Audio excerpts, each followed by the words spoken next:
7 करोड़ रुपया इकट्ठा हुआ है अयान्स के लिए। हिंदुस्तान में जितने भी बच्चे बीमार हैं उन सभी बच्चों के लिए 7 करोड़ रुपए ले लो, लेकिन सभी बच्चों को बचाओ। मुझे पता है कि वो मेरे जितना अच्छा काम नहीं कर सकते हैं, तो चलो मैं अच्छा काम नहीं करता हूँ तो फिर सामने वाला अच्छा काम कर रहा है उसका टांग खींचो। राक्षसी प्रवृत्ति के लोग जो एक बच्चे को मारने का प्रयास कर रहे हैं वो लोग समझ जाएंगे तो शायद वो बच्चा मरेगा नहीं, उस बच्चे को हम लोग आसानी से बचा लेंगे। बहुत सारा मेरा डायलॉग है, जब गूगल पे जाके सर्च मारिएगा ना, कौन सी मैंने गोली मार देंगे वो भी डायलॉग है मेरा, ही गूगल पे जाके सर्च मारिए, क्लिपिंग काटिए और अपने वीडियो में इस्तेमाल करके अपना टीआरपी बढ़ाइए। जीवन मांगे आयांश, यही वो मुहिम थी जो बीते महीने काफी सुर्खियों में रही। न केवल बिहार में बल्कि देश और दुनिया में कई सारे लोगों ने बढ़ चढ़कर मदद किया। उस छोटे से मासूम से बच्चे की हर संभव प्रयास और कोशिश अलग अलग लोग, चाहे आम हो चाहे खास हो, सबने मदद किया। लेकिन बीते कुछ दिनों से कहने में कोई गुरेज नहीं है कि इस पूरे मुहिम को किसी की नजर लग गई। कुछ लोगों ने इकट्ठे होकर टारगेट किया, या ये कह लीजिए कि सवाल क्या वार पलटवार किया, इस पूरे मुहिम पर सवाल निशान खड़ा कर दिया। यही वजह थी कि आयांश के पिता ने प्रत्यर्पण कर दिया। लेकिन इतने में भी कुछ लोग शांत नहीं हुए। मुहिम को आगे तक ले जाने वाले मनीष कश्यप जी, समाज सेवक और पत्रकार, उन पे भी अब लोग आरोप लगा रहे हैं और सवाल खड़ा कर रहे हैं कि आपने भी इसमें से कमीशन लिया है, और अलग अलग उनकी पुरानी फुटेज, वीडियोस, तमाम चीजें वायरल की जा रही हैं। इन्हीं सब पर बातचीत करने के लिए हमारे साथ इस वक्त खुद जुड़ चुके हैं मनीष कश्यप जी। समाज सेवक हैं, पत्रकार हैं, काफी चर्चित हैं। सर बहुत बहुत स्वागत है आपका। आपको और आपके चैनल के सभी लोगों को बहुत बहुत धन्यवाद। पहले सवाल तो सर आपसे यही होगा मेरा कि मनीष कश्यप जी से और मनीष कश्यप जी के काम से लोगों को दिक्कत हो रही है, आपको लगता है ऐसा चीज?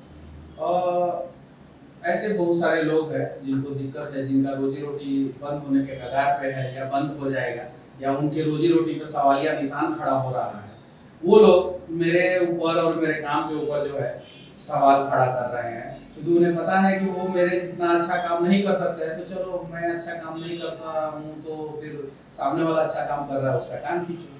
तो ऐसे लोग जो है ना, इनके बारे में अगर 2-4 शब्द मैं बोल दूं और इनके चरित्र पे जो है इनके हिसाब से शब्द बोल दो तो शायद वो शब्द भी सेंसर हो जाएगा और वो कट जाएगा। बस इनके बारे में मैं इससे ज्यादा कुछ नहीं बोल सकता।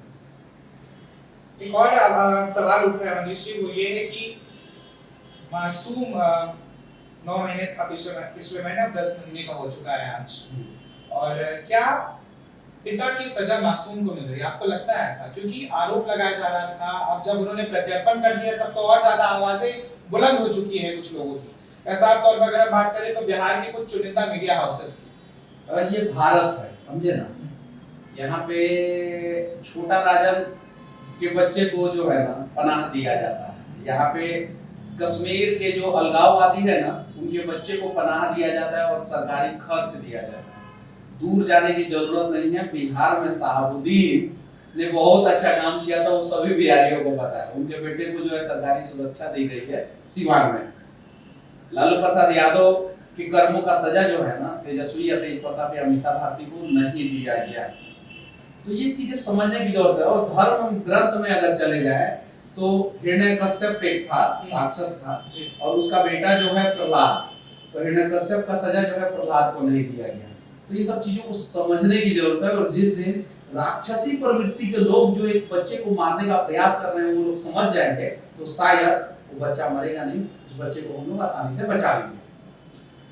आपसे भी कुछ लोग ईर्ष्या कर रहे हैं, एकदम खुल के सामने आ रहे हैं, अलग अलग चीजें, और इनकी कई सारी क्लिपिंग्स को वायरल कर रहे हैं। हालांकि यहाँ मैं फिर से कहूंगा, इस वॉइस के जरिए कहूंगा कि मनीष कश्यप जी कभी भी 30 सेकंड या 35 सेकंड के वीडियोस और रील्स तो बनाते नहीं है।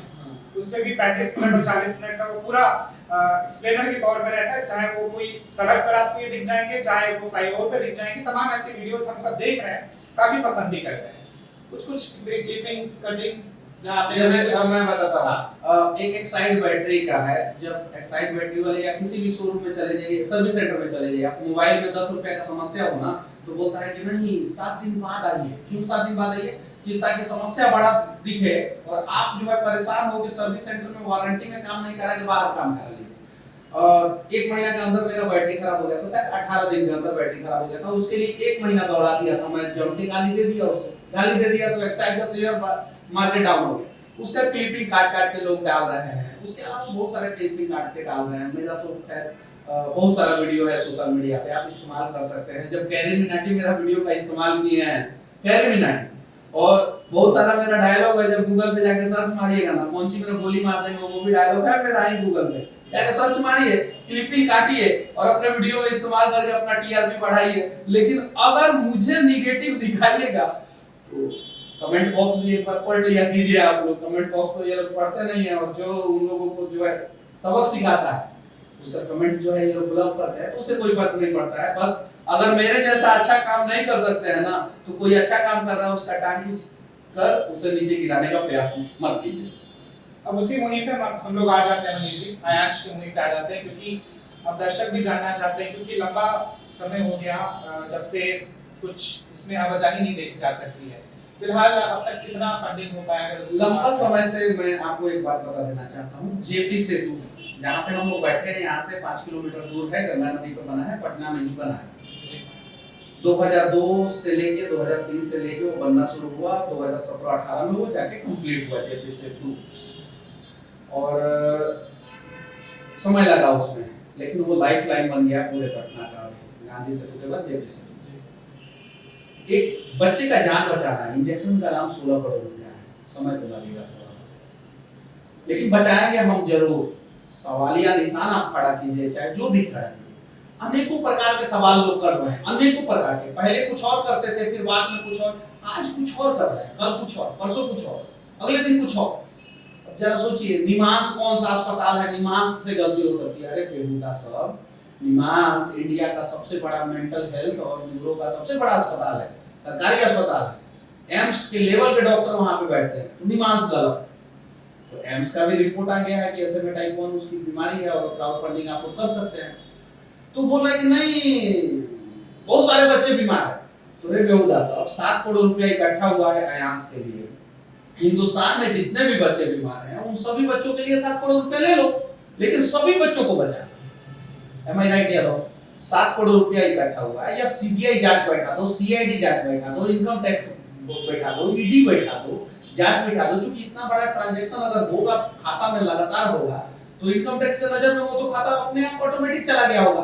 तो ये सब चीजों का समय किसके पास है कि इनकम टैक्स किस प्रकार से मॉनिटरिंग करता है, सीबीआई किस प्रकार से मॉनिटरिंग करता है, सीआईडी का काम क्या है, पुलिस का काम क्या है, सरकार के सिस्टम का काम क्या है, किसी को मतलब नहीं। बस सवाल खड़े करो, सवाल खड़े करो, और ये इनकी संख्या ज्यादा नहीं है। जैसे देखिए बिहार में एक उदाहरण ले लेते हैं, तो क्या यहाँ पे सब बेईमान है क्या? नहीं, 10% बेईमान है, सिर्फ 10%। लेकिन वो 10% बेईमान है ना, वो सिस्टम में बैठे 90% उनमें से। और इससे क्या होता है ना कि सभी ईमानदार लोगों पे वो 10% लोग भारी पड़ जाते हैं, 90% लोग ईमानदार हैं। आप सड़क पे चलिए, आपको कोई 4 हाथ लगा देगा, आप चुपचाप चल जाइएगा। क्या है? आज आपको डर है। आप जाइएगा ब्लॉक में, जन्म प्रमाण पत्र से लेकर मृत्यु प्रमाण पत्र, यहाँ तक कि पासपोर्ट बनवाए हैं कि नहीं बनवाए? अगर बनवाए होंगे तो घूस दिए होंगे, पूरे बिहार के लोग जानते हैं। पीएमसीएच में चले जाइए, स्ट्रेचर के लिए 50 रुपया देना पड़ता है। आप आधार कार्ड से लेके पैन कार्ड तक, वोटर आईडी कार्ड तक सब बनवाने के लिए पैसा देना पड़ता है, घूस देना पड़ता है। तो उसके खिलाफ आवाज नहीं उठाएंगे, उस चीजों को नहीं दिखाएंगे। पत्रकारिता वो हुआ कि जिससे आपकी पत्रकारिता से समाज में कुछ बदलाव, कुछ भी बदलाव, वो चीजें नहीं दिखाएंगे, बस सवाल खड़ा करेंगे। और सवालों के पहाड़ पे अगर किसी की जान की कीमत, जान की बाजी लग जाए, तो कहीं नहीं तो कहीं ये पत्रकारिता गलत है। और हो सके तो एक 10 महीने के मासूम बच्चे का जान बचाने का प्रयास कीजिए। इतिहास सबका लिखा जाएगा, बचाने वाले का भी और मारने वाले का भी। तो मारने वाले के पक्ष में ना खड़ा होकर बचाने वाले के पक्ष में खड़ा होइए। इतिहास आपको सम्मान के नजरों से देखेगा। मनीष कश्यप जी, लेकिन एक और आरोप ये भी है कि अगर मीडिया वाले ये सवाल उठा रहे हैं आयांश के इस पूरे मुद्दे के ऊपर, गिने चुने हैं बड़ी संख्या में कुछ मीडिया वाले, चाहे तो नाम भी ले सकते, उसमें भी कोई नहीं, किसी का नाम नहीं। वो लोग तो चाहते हैं मनीष कश्यप नाम ले, किसी का नाम नहीं लेंगे। आज तक से लेके जी न्यूज, न्यूज 18 से लेके और बिहार का बड़ा बड़ा पोर्टल चैनल जो है वो आयांश वाले मुहिम में साथ दे रहा है, बच्चे को बचाने का प्रयास कर रहा है। क्योंकि उन लोगों को भी पता है, उन पत्रकारों को भी पता है कि कहीं गलती से इस प्रकार का बीमारी हमारे परिवार के किसी सदस्य को या बच्चे को हो जाए या रिश्तेदार को हो जाए, तो हम लोग नहीं दिलवा पाएंगे इंजेक्शन। तो वो लोग भी साथ दे रहे हैं।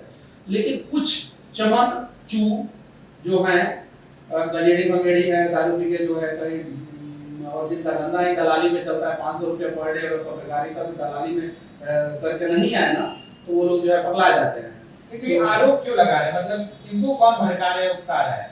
क्योंकि आयांश के फादर तो ना राजनीति में है ना, वो बेचारा बच्चा है। सुनिए मैं बताता हूँ, ना मैं सीबीआई हूँ ना रॉक, बस मैं इतना जानता हूँ कि जलन वाली प्रवृत्ति है, और अयाज के पक्ष में खबर दिखा के जब उनको टीआरपी नहीं मिला तो विपक्ष में दिखा के टीआरपी बटोर रहे हैं, बस इससे ज्यादा कुछ नहीं मैं कहूँगा।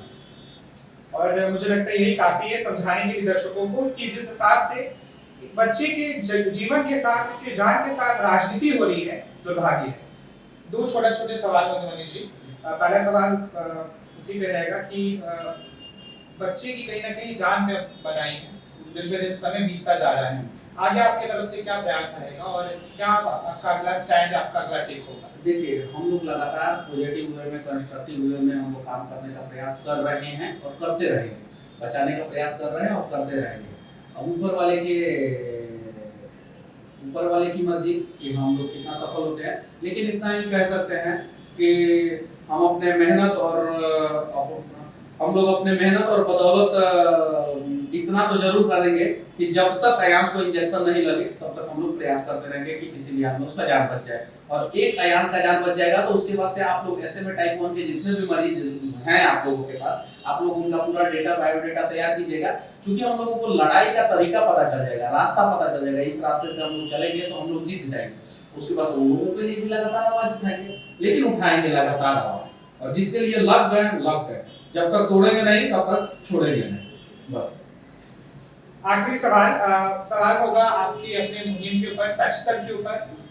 कई सारे लोग अब तो सामने निकल के आ रहे हैं और ये लोग जानना चाह रहे हैं कि सच तक समाचार एजेंसी है या फिर कुछ और है, या सामाजिक संगठन है, समाचार एजेंसी है, कॉर्पोरेट हाउस है, क्या है, मल्टीनेशनल कंपनी है, क्या है सच तक?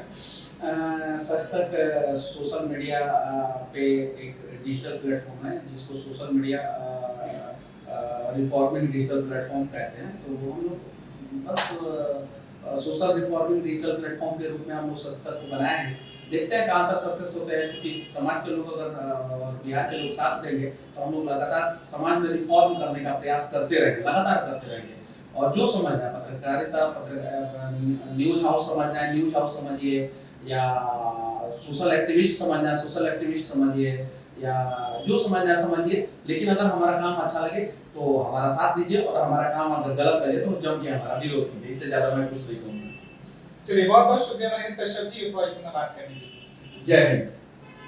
तो ये थे मनीष कश्यप जी, जिन्होंने बेबाकी से अपनी बात रखी, चाहे आयांश का मुद्दा हो, चाहे इनके खुद की इनिशिएटिव यानी सच तक का मुद्दा हो। बाकी तमाम ऐसी बड़े छोटे खबरों के लिए और ऐसे वीडियोस को देखने के लिए हमारे पेज और चैनल को आज ही लाइक, शेयर और सब्सक्राइब जरूर करें। आपके साथ था मैं पीयूष प्रियदर्शी। नमस्कार।